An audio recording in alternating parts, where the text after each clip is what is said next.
Wow, is there anything cuter than baby animals? From raising animals to large-scale farming, from utilizing centuries-old know-how to exploring cutting-edge techniques. Let's talk agriculture today on Hometown.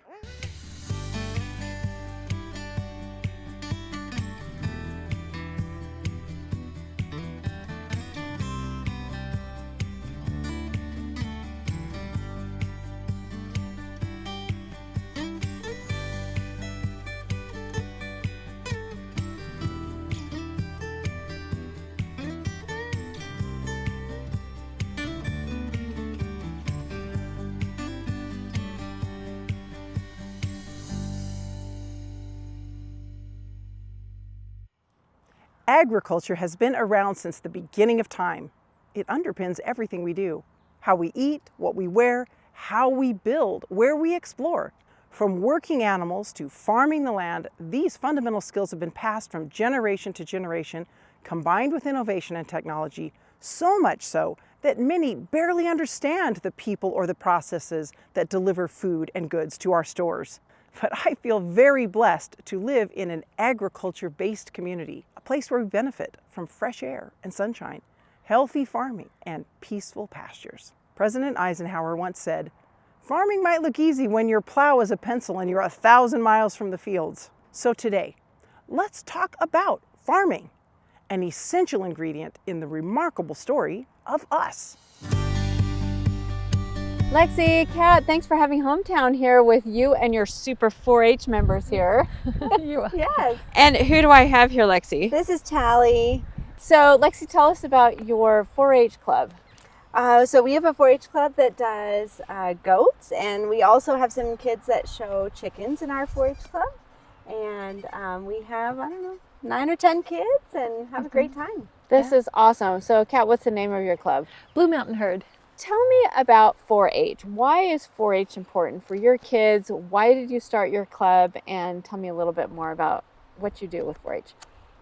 For us, 4-H is really important just for leadership, growing leadership in our kids, as well as sportsmanship and character building all around. They're learning how to take care of something, how to get it ready for a show, as well as how to keep it alive during the year. Right, yeah. Our club also likes to do community service. Yes. And we enjoy promoting public speaking, which is great, and empowering kids to really pour themselves into their projects and then turn around and share that information and teach someone else. And it's really fun to see them confident and speaking with the public, like at the fair when they get that opportunity. Yes. So tell me how you started your 4-H club. If you go down to the extension office in Walla Walla, you can just say you want to start a 4-H club, and then they'll help you become leaders. They'll take you through the training. The great thing about 4-H is they have all the training that you need. Yes. So you don't need any special skills. Kat and I did not grow up showing goats, so No, we didn't wasn't your thing. but we learned it all, and we were trained in all of it, and we're able to pull the kids on along with us. So. They have a lot of great curriculum available, so we're able to learn right alongside the kids, and it's a really fun experience. Yeah. So how often does your club meet? Once every 2 weeks, really. Just about, yeah. So we do some meetings with our animals where we're learning how to, trim hooves or how to feed them correctly, things like that. And then we also have meetings where we're doing the business of the club. Right. So talking about community service opportunities, and we have a president and a secretary and all of those things. Very good. The kids are there. Very good. Yes, we'll talk with the kids here next. So the kids that I'm holding, are the kids over here in your 4-H? Are they getting ready then to show the goats at the fair coming Absolutely. up in September? Yeah. Okay, wonderful. Yeah. So how important is it for young people to have this opportunity to be able to see babies, to experience that? I mean, it's one thing to have a sibling or whatever, but to have an animal, It's really priceless. And the ownership that they take, the care that they take, the compassion that they grow. Yeah. Yeah, it's boundless. And things aren't always good with babies, right? Sometimes they Right. need a little extra TLC, sometimes they need a little extra help, and that helps our kids learn a lot of skills too. So what have you two grown, what have you learned from this experience? Ooh. It's humbling. Yes. Yeah, it's humbling. You realize that it's fun to see your kids being empowered to do things and realize that you are raising people who are going to be leaders for tomorrow. Absolutely. And it's just very, just very satisfying. And we get to learn from them Yeah. too. That's Yeah. really fun when they've picked up a skill and they get to try it out for the first time, and then we get to say, whoa, that was really neat. We get to learn from them.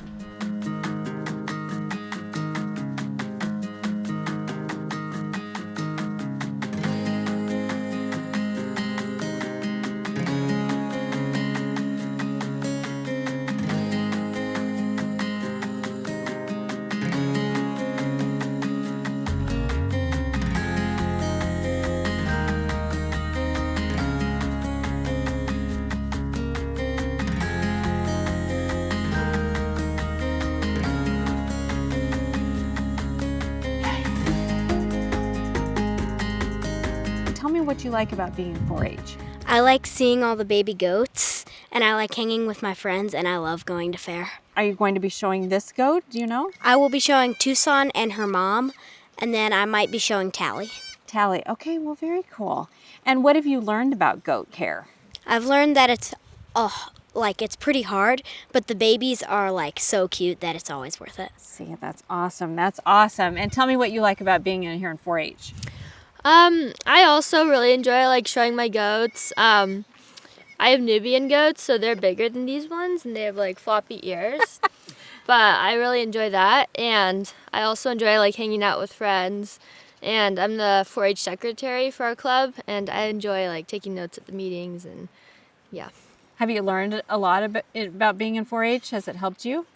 Yeah, it's helped me learn a lot of like leadership skills, and also with my public speaking. I've done a presentation every year in 4-H since I started, and this is my 8th year, and so like it's really helped me with my confidence and stuff, and I'm able to like speak in front of people without being super nervous.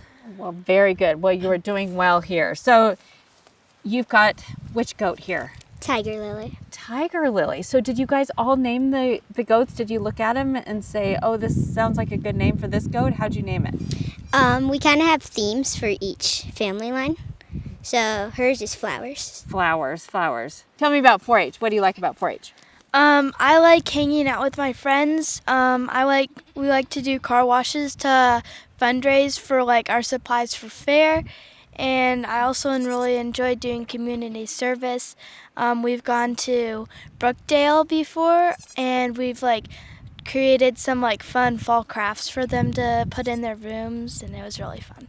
That's so awesome. And what would you tell somebody about how the work involved taking care of some babies like this?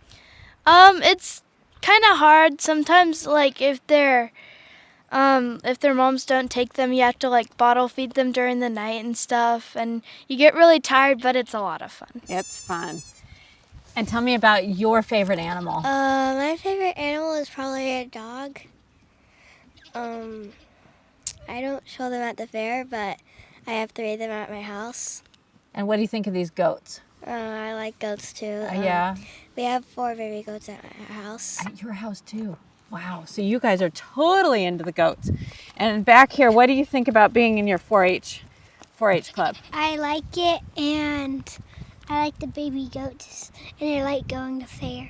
That's awesome. And what would you say to a kid who's like, oh, maybe I would like to join 4-H? What would you tell that kid? I would tell you that it's a really good way to make some good friends and learn some leadership qualities. Like, I'm president, so I'm learning to like lead people, and it's a lot of fun.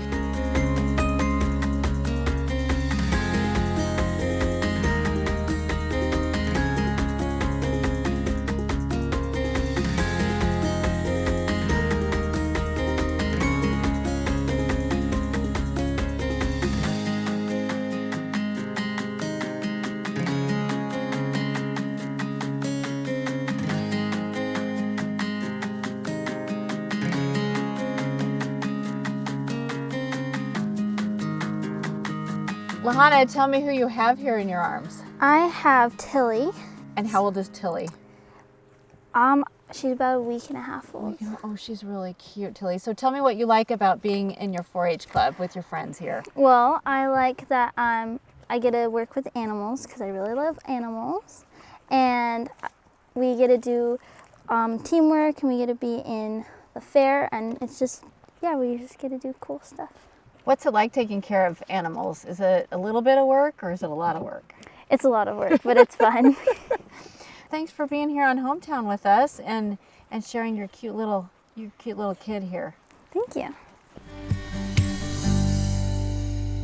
Steve, great to be able to chat with you about Innovate Ag. And you've got the logo right there. Sure. And it's a really creative company, kind of on the leading edge with technology and agriculture, farming. Tell us about some of the specific things that you do. I was at the website and looked a little bit, but what do you do? Well, really our focus is unlocking data for growers. And the way I usually explain it is we digitize farms, more simplistically, and we're digitizing what's below ground and above ground so that a grower can now better understand what's happening in the soil and how does that relate to my plants and the yield that they provide, whether that be grains or fruits or things like potatoes. What's the relationship between what's in the ground, the water that goes into it, the soil's ability to make those nutrients available, and then the uptake with what we end up with on our table.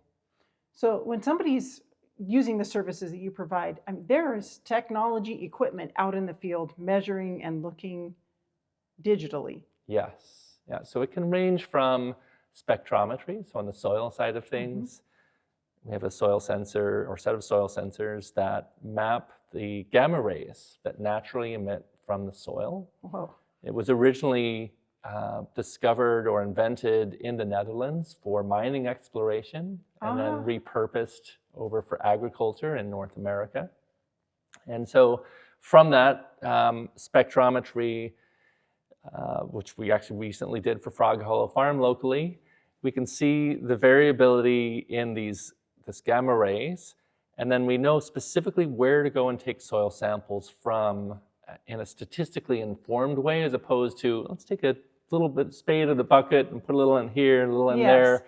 So now it's not random, it's truly statistically representative of the variability of the field. And we send it into a lab. That lab then turns around and gives us those results, and then we're able to turn it into, like a Google Maps, the different layers, similar to how you might see traffic as a layer on top of satellite imagery in Google Maps. We're just showing that for, here's what your nitrogen looks like, here's what your phosphorus, your calcium, your organic matter, and different types of texture in terms of your sand and clay. So that's below ground. Above ground, it's often cameras that we use, that we will send in orchards, for instance. It'll be sitting on top of a tractor or perhaps on a side-by-side, and it takes photos of the trees or the plants at speeds of up to 20 miles per hour. Wow. As you're going up and down the rows. So can you count then how many blossoms are on the trees? Yeah, so buds, blossoms, the apples, or we also do this in vineyards as well, for example, where we're counting the grapes, or in blueberries. We're counting these tiny little buds early on in the season and in the winter, and then what that translates into from bud to blossom to bloom, all the way through to the fruit itself. Yeah, so you can track the tragedy of the blossoms freezing. It can be, yes. Yeah. And another interesting thing along those lines is, to your point with cold, and unexpected cold, is pollination. So bees do not like the cold. Right? They're like us, they're even more sensitive to it. And so I believe once if it's below, I think it's 58, they don't like coming out to play and doing their work. They prefer to stay huddled in. And so the data that we've used, for instance, in blueberry fields has helped on hive placement to mitigate frost and cool, or even heat extremes, to better align keeping those bees happy and ultimately pollinating the field so that you have it. So there are some things then that blueberry growers or orchardists or farmers can do. I mean, How much, Yes. you can't really control the weather. What can you do? That's a great question. So you can have all this data, Mm-hmm. but how is it actionable? What do you do with it? And so the soil one's pretty straightforward, right? We can apply more or Yes. less water or more or less nutrients in the areas that we need, or we can build up more in terms of organic matter. Mm-hmm. On the plants themselves, it comes down to, for instance, back to bees. There's an interesting set of companies that make pheromones, and these pheromones they use to help the bees as they're coming up to the Northwest from California start getting used to, they're really happy with all the almonds, and they love almond trees Yes. and blossoms. But blueberries, they don't get quite as excited about. They're harder to get into. They don't smell quite as good, apparently, as almond blossoms. And so we'll treat basically and help them start to get acclimated to what those blueberry fields are going to smell like. And what will happen if we don't do that is they can easily get distracted once they land in a blueberry field, and they say, oh, those maple blossoms around the corner, those are amazing. We're going to go, right? And then they don't stop at the blueberry field along the way. And so getting them acclimated and also understanding where are some of the areas that haven't pollinated as well in the past, and then doing extra work to get them into those areas that are underpollinated is a good example of that. Boy, that's amazing. How did you get into this? This is a very unique kind of niche field. It is niche, that it is. It came down to, as with anything, the seeds that are planted in our childhood by those that we respect and love mean the world to us. Mm-hmm. And whether that be teachers or grandparents, aunts, uncles, parents. And for me, I was raised, part of my upraising in Australia was by a couple of biologists that were my grandparents. And in Australia, it is known for infertile soil and for droughts, not a whole lot of water. So it was banged into my head early on, boy, we are really going to have more and more challenges across the globe with regard to these things. And so that stuck with me. My family, parents moved here to Eastern Washington, actually when I was age 10. And so we were in Palouse and Cheney and Spangle, going to Upper Columbia Academy, some of these areas. And so I had an appreciation for this side, the farming side of the state. But as kids will often do, had to go off and choose my own adventure and go to the big cities. So I went to Seattle, studied, eventually did some Andrews University, and then eventually got my MBA at University of Washington. And then from there, ended up in tech companies and Microsoft. But after a decade there, I really wanted to get more hands-on and be able to, we can touch and feel and experience our food. We know there's a dependency, whereas in pure tech and software, these things come and go. And so bringing together that physical world and, if you will, that virtual kind of data-centric world was important to me to bring together. That's incredible. Now, you must have heard about what could be done for agriculture. I mean, you just researched it out? Like how can tech be used in agriculture? So when I was at Microsoft, the last few years there, I was working on new emerging things for Microsoft, investments in the cloud and new segments and verticals for us to focus on. Agriculture was one of those. And so I was fortunate to be able to roll my sleeves up and actually did a roundtable here in Walla at the community college while I was still at Microsoft with the community college being, it is a hub. It's the first college in the state that had a bachelor's in agricultural systems. And so they brought together their ag advisory board, and we had a roundtable, and I brought in some of my folk to talk about blockchain and AI and Internet of Things, all these different things. And that was really where it started to probably more gel, where I heard the growers' feedback as to, all right, yeah, this is great, but a lot of that is not real world for us. And so then chose to leave Microsoft as part of a fun reorg, as these big companies do. And so decided to, rather than stick in the pure tech world to blend these two things together. And part of the fun too is a huge part of the fun is working with these farmers. Yes. They're so family oriented, and often you're not sitting down at a boardroom desk, you're sitting down at the family table. Yes. Breaking bread with the farmer and his family, and talking about the real world challenges that they're facing. And boy, do they have challenges that they face day in, day out. And so that's a very rewarding aspect that I didn't have in that pure tech field. How do you think that Innovate Ag and other technology combining with agriculture companies like that are making an impact on the world as a whole, food supply and those kinds of things?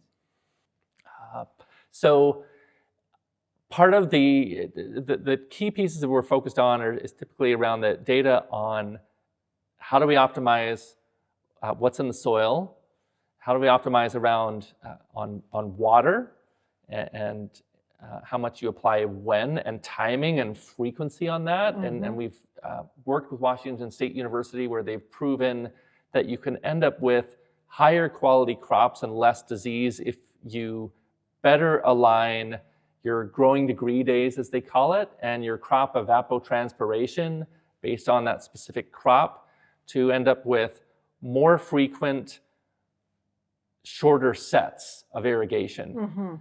So that's a piece there in terms of impacting the quality. And then finally, on the labor side of things, it's about labor augmentation. And this is one of the more challenging. How do we help labor evolve to be able to do more with less, particularly in climate extremes?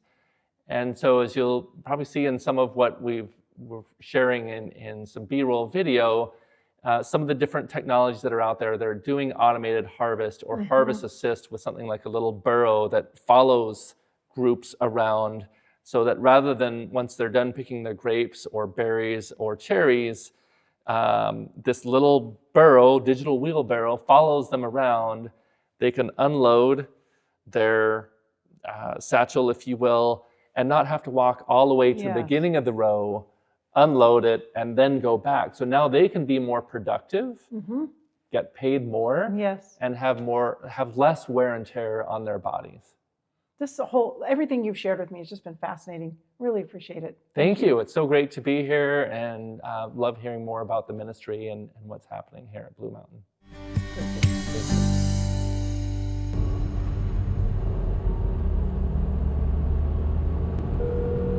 You have an incoming call. Hey, Chance. Hey, how's it going? It's going well. It'd be better if I hadn't got on the new highway and gone clear past Tushy. Oh, geez. I'm just pulling in here. Okay, sounds good. I'll go open the gate for you. All right, thanks.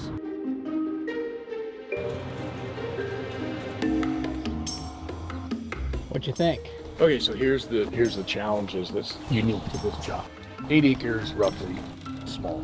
Yeah. But we have power lines. Right. Height-wise, I'm going to be underneath that. I think we'll be okay. I'm out here today with Blue Mountain Agri drones, learning a little bit about crop spraying with drone technology. Unhook the trailer, jack it up. I think that's what I got to do to be safe.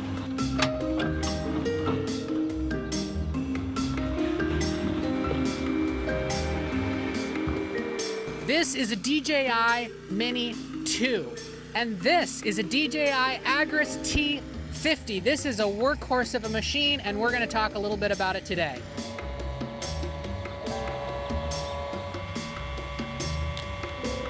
It is amazing. Area for higher accuracy. These drones are used in a number of different industries, but this drone is specifically used for crop spraying. How much can fit in the tank? 10 gallons. 10 and a half gallons. Okay.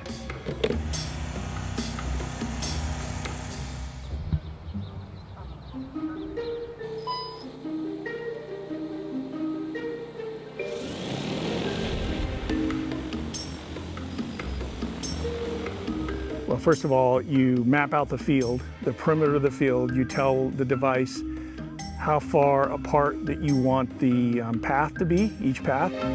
tell it the height above the ground and the droplet size, and then you just tell it to go, and it goes and starts spraying.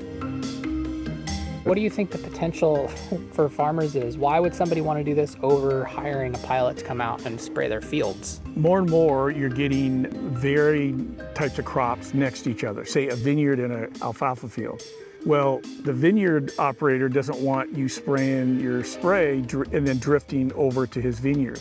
And you know, a helicopter, especially an airplane, you're going to be limited because you've got liability. If your spray drifts over and kills a row of grapes, you're talking about a lot of money. So that's one aspect.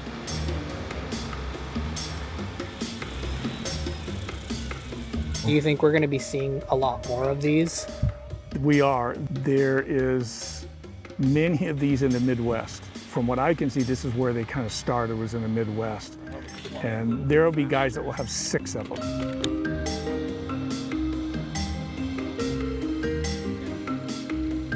This technology has come so far in the past 5 years, and I guarantee that we are all going to be seeing a whole lot more of these being used by dozens of industries where it is much safer and quicker to use this instead of a person.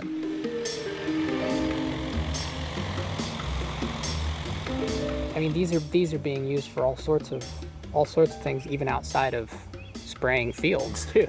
Yep, they use them for deer retrieval, elk retrieval. If someone shoots a deer across the canyon, they mark it on their GPS and then they don't have to carry the deer out.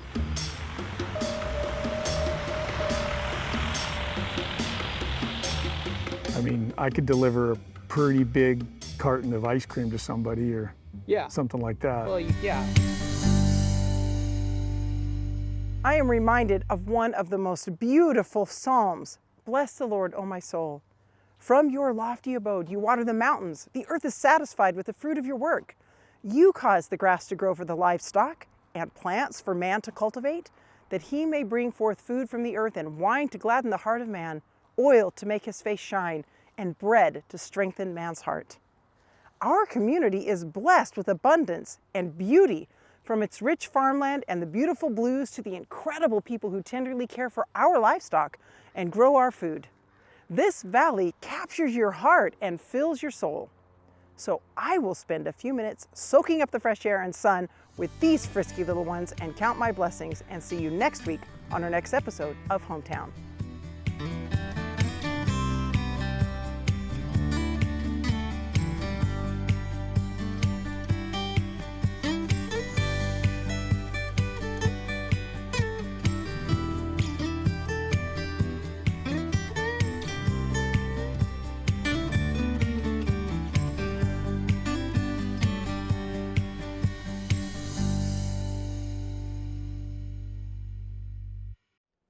Do you love uplifting stories of people in our community as much as we do? When you give a gift, you make local, uplifting, community-focused programming like Hometown possible. To find out how, just use the QR code or visit our website at the link in our bio. And don't forget to like and subscribe to hear more great stories about our valley.